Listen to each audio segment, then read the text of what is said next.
Donald and Melania quickly leave Tarmac in Hawaii and shock everyone with surprise announcement. President Trump is set to make one of his longest international trips thus far. His wife, First Lady Melania Trump, will be joining him. They both started the trip by landing on the tarmac in Hawaii before connecting to their flights to other parts of Asia. They were greeted with leis at the Hickam Air Force Base by a few people.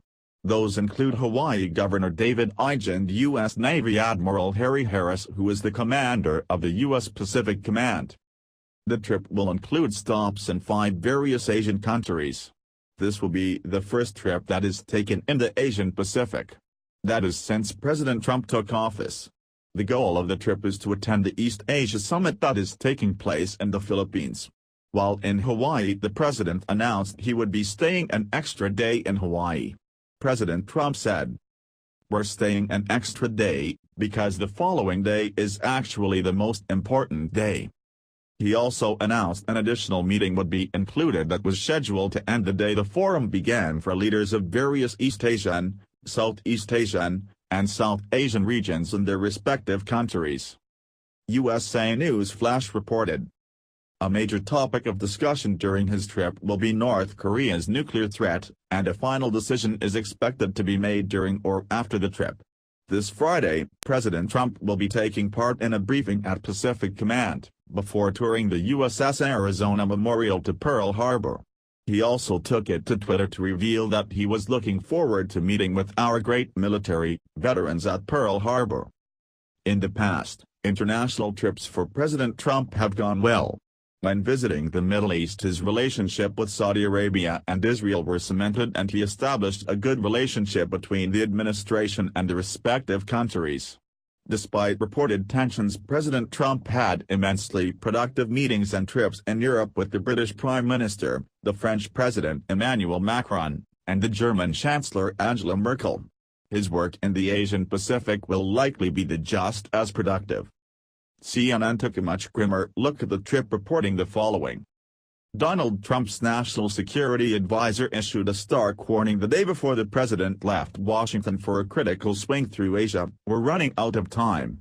The risk of military confrontation with North Korea appears to only grow by the week.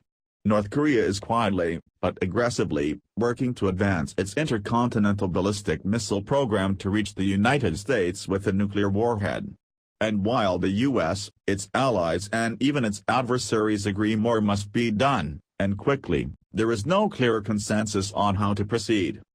That sobering backdrop makes Trump's 13-day trip through the region, where he will meet with key players and get a first-hand view of the North Korean nuclear threat, the United States' best chance to stave off a crisis that is threatening to embroil the U.S. in its first major war in Asia since the Vietnam War.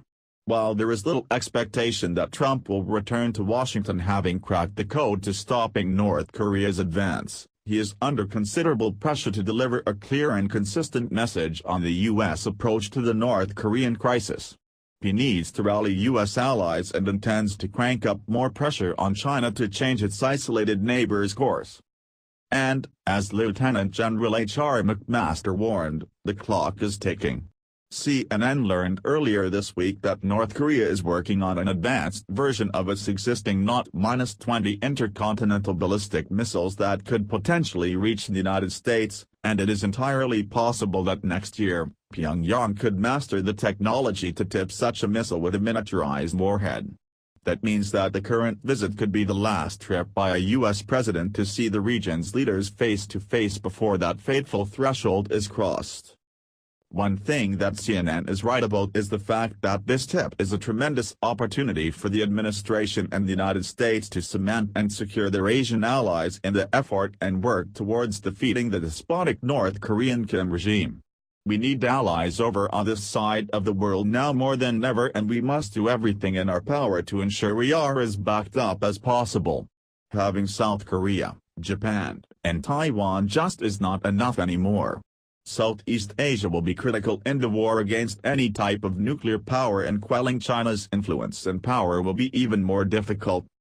Share if you believe President Trump is doing the right thing by taking the North Korean threat seriously. Share on Facebook, Instagram, Twitter, and social media if you agree.